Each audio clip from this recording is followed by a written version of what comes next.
August ni som pathum sang ni som ni paruk ani Houthis te an lo chele tlat maya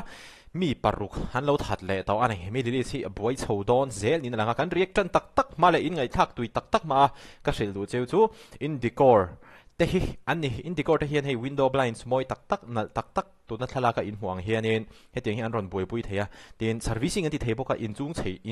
chei that te an renovate te khang teng te kha an khoi thei bok ani ho chu wang chuanin heng window blinds moi tak tak office te restaurant te cafe te ti velatan a thadon mai ani heng window blinds te hi heng teng te hi in du ve ani chuanin en decor helai phone number an highlight big hi lo post ula lo screenshot ul lo chin che ulamo in lo dor ve theu don ya tin an showroom hi bungkon tui khurveng sain honi sailo memorial school bula a omani in decor Mizo in lo dor ve theu don ani o le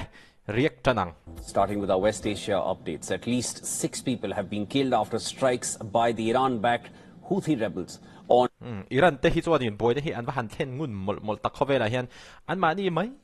hianin han thlen che chu thave mai tur ani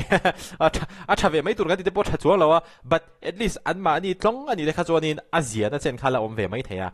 an ma ni ba ka an hel khoi te kal tlang hian hetiang hianin Middle East rama khwanin boy na hi an va han siam na sa taw em tu na te po hianin mi paruk an lo tha bel le to ani Houthis te hianin Bab el Mandeb Strait tui puisen helai Suez Canal vel han pan chho na kha an block ve tlat maya heta hianin long pakhat an lo beile ani ome on a cargo vessel sailing near the Bab el Mandeb Strait. Bab el Mandeb Strait bulvela khanin ti khanin long pakhat kha local ve mai ni Bab el Mandeb Strait hi kaldang atum ni pon lang chi lawan ron report tu na kan fe thei dan hi chuan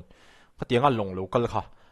ka pop mai ni Houthi so hian mo ani hianin Iran atang hianin missile te drone te hi an la thina ni karing Off Yemen's coast. The fatalities were announced by Coast Guard from Yemen's internationally recognized government. Eyewitness footage recorded near Yemen's coast showed a cargo ship engulfed in bungro phur long ania hei muang hianin a khului lui mai ani mo hei hi Yemen sarkar hianin official takin ron puang to a tuda hianin Yemen sarkar hi Houthis tengai dana chuanin Saudi sarkar ang thawani achan chu Saudi Arabia hianin Yemen hi a support leta Saudi sarkar hian Yemen sarkar hi a support leta chu wan chuanin Houthis te chuanin kan en thrang don lo Yemen le Saudi Arabia te an than na om lo an tia hei tuna long Houthis te na an be te po hi direct Saudi Arabia ta ni mi lo o Houthis te na an ba be hi chu Yemen sarkar hnuaya in operate a angzo kani amaro chu Houthis te chuanin kan en thrang don lo anin ang ve anti awang khan hetiang hian Houthis te chuanin Saudi Arabia direct along ni lem lo kha Yemen sarkar ta zo ka kha Houthis te lampang hianin an lo be pop mai ani flames with thick black smoke rising from the vessel. In a statement, the Coast Guard said that 4 sailors aboard the cargo vessel identified as the Tiama were among the dead, along with 2 members of the forces deployed during a rescue mission to evacuate the ship. Arab thak le mai mi pali an thing hala ni ti chuanin ti khianin an alta akang ta mi tam tak te po kha an la tang khang ani khimi longa hian ti chuan a chan chuan na thok tu te zinga han mi patni in nun na an chan bok ani ti khan an zawain mi parukin nun na an chan ani ti chuan a thi zinga hian Pakistani mi pathum man oma so Indonesia mi pakhat na mani hi tak hi thila interesting don te menyo athi singa hianin Pakistan mi pathum an tel ta tro chuanin Pakistan Saudi Arabia le Turkey te hianin I tho ho na an ziak an ram be ni chuanin kan ram be yang ani chu wang chon kan tang ho tur ani an tia chu Saudi Arabia le Pakistan te an tel ve tro chuanin Houthis te hianin Saudi Arabia hin do ta chuan Yemen sarkar hi Houthis te chuan Saudi Arabia din an dang lam na om lo an tia chuan an be ta khatikan be na khanin Saudi Arabia ina mani agreement na sign pui Pakistan ram mi le sa pathum an tel ve ti na ni hi Pakistan lampang hianin action an langam le chuang mi lawang lo en reng ro an chele ngam chuang mi lawang a thu ringo tin an sign ngamo amaro chu Houthis te hi Pakistan te lampang hian an be ngam don lo shim Iran pon Pakistan tak hi chu a hlau lo hetiang vele chon enga tan phok ma ngai lo phuba an langam don lo Pakistan te hian no khami kha thil interesting de wania an ron soi ve du shim It further added that the initial salvo targeting the ship caused a fire aboard the vessel and inflicted extensive damage, killing the crew comprising of 3 Pakistani nationals and 1 Indonesian national. While Pakistani pathum man lo the Saudi Arabia tin an agreement and sign engman tile ngam don chu lo Pakistan ho hi mo doi zepl a second strike targeted the vessel as rescue workers carried out a mission to evacuate the ship. Rap thak le me an kap al phota ti khan a che phota chan chuan na an tholai khanin an ron kap le ni Houthis te ho hian rap thak le mai vai khat ka ga du tok ve to mai omania karin dan kha chona tira kha chuan chan chuan nan thona lama hianin khoya moni an tang pal anga I kongka te hin hong thei lawanga khatiang hanin I an kang hlum tam mai emoni le ti te pokhari ru hana lo om mana amaro chu a chan chuak tu pani thi te pokha Houthi stena an lo ka bel le wanga ni chan chuan han tho lai khan an ni ho hin cherap thla khop maya Saudi Arabia in vai khat an ka azeu kha apoi em hetiang hianin to da peja an por mai ni Houthi ste ho hi.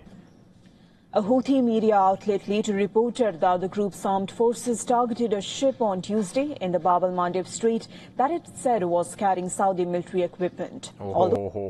Saudi Arabia sipai te ral thuam akenga ni ti in Houthi ste lampang hi choni nan soi ve thung There was no official comment from the Houthis about the alleged attack. Houthi ste rang hi chuanin engma official confirmation ti mela chu kan be ani kan be na chan chu ni kha tiang zonga ron soi kha chu om chuang lawa ma ro chu he indo he long hian he bungro phur long hian in Saudi Arabia sipai te man tu ral thuam alo phur ve te pon ni thei. Meanwhile, the US military continues to enforce a strict blockade in the Strait of Hormuz. On Tuesday, a US helicopter makati chu Strait of Hormuz United States sipai te hian te hian block char ta ngatinge khulam bab el mandate strait khu an va han ngai sak lawa chu Houthi ste hi tu na hianin an thang khom mai ni khulama khwan mo an por mai ni US sipai te hian khulam pang khu an ngai ven vak lo nin kala alanga Strait of Hormuz he an boi pui to ri vieu ni na langa ni tu na hian he tu na te po Strait of Hormuz hi an hian la block char mai ni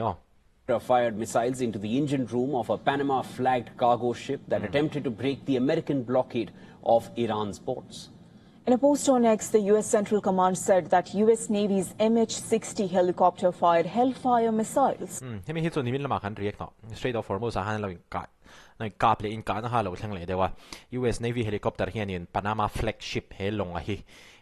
Hellfire missile mangkhanin engine room akapa engine room vela ka da lampanga hanin a long steering kha akap chetela ka manghanin long kha ein khalkal thei to lo hrim hrim an heti khana om top maya chu tun tha hianin ani lo tun thani lo US sipai te bi khianin US sipai te bi khianin tharuk chung hian long pathum an beina ani ta chi ani a chan chu US ina khatianga blockade atia kha kaltang an lo tuma wang han mo so ni sen kom ta hrim hi chuanin long som nga panga vel hi enge ron pal tang tum lui lo turte ang khan an lo sila ani te kha chuanin warning an pe ka kha an zom maya karin dan chuanin US ina khatianga ava beina chan po kha voitam tak warning an pek photanga amaro chu warning an pe ka kha long khanin a zom du lawanga chu wang chuanin warning an pek longina azom du lo miaw lo awang khanin US sipai te chuanin khai hei kan blockade hi ya paltlang tang hel don chet la nga en te chu wang chuanin action an la te po ani in alang kami kha chumo US te hianin Iran ang lo tak hianin a warning pelawin an be top hi chu rin om lawa Iran te hi chona changin warning an pelawa an che de mai thina ma ro chu United States te chuanin warning an pe photanga warning an pek fe nuwa warning ina om zian hei lo chuan te hianin an ron che chau Trini na langa United States sipai te hi chumo khami ethics ate kha ethics moral kan ti te kha United States sipai te hi chuanin an la nei tha tho tho ani ti chuanin hatianga US ida Hellfire missile Hellfire missile manga hatianga long an lo ka kha Iran lampang chuanin anga idana lo ni lo khop maya IRGC advisor calls for offensive operations abroad around the tani eta hianin Iran lampang hianin a hel khoi tikal tang hianin US chet dan laka hianin phuba he aron lamai theya omje chu Iran hian direct in USC abe kher lawang an long te po ka sakher tum lawang an military base te po akap le kher lo mai thei amaro chu an hel khoi te manga khatia action ala kha chuanin United States chuanin Iran chau bai lo khan hel khoi zong te po kha khatia be tel kha ngai dona hi tak hi Iran hianin advantage an nei thalu to kan mani te hi mo this one top officials warns Hormuz will stay closed unless US concedes United States te hi Strait of Hormuz atanga ani thiar chuak ve kan ilo chuanin le Strait of Hormuz te hi United States an block chung chu Iran hianin kan block ve char don an lo ti ve ni tu da hianin Strait of Hormuz hi Iran in an blocka United States in an block amaro chu an block dan hai nang lawa Iran in a block dan chu United States le Israel te ti lo zong ram dang te chu an kal tang thayang ti kha ni tin United States se an block ve thung ero chu Iran long chol na huna kal tum lo zong an kal tang thayang ti khanin United States lam pakhan an block ve thunga chu wang chu nia long kal tang tum tu te hi tianga be an tole thin na chan tuna I Panama flag the vessel kan ti te po hi heng te po hi Iran long chol na huna kal tum tur Iran long chol na huna te po kal tum ani mai thei mo amaro chu US lampang kan block ania inkal tlang thailo anti kha ani lampang chon Iran te local thailo man tianga khatian ni wang hani ha block until block kha in an lawa wang han he tiang hian in ka na hi a thleng le theni in alang bok ani chuan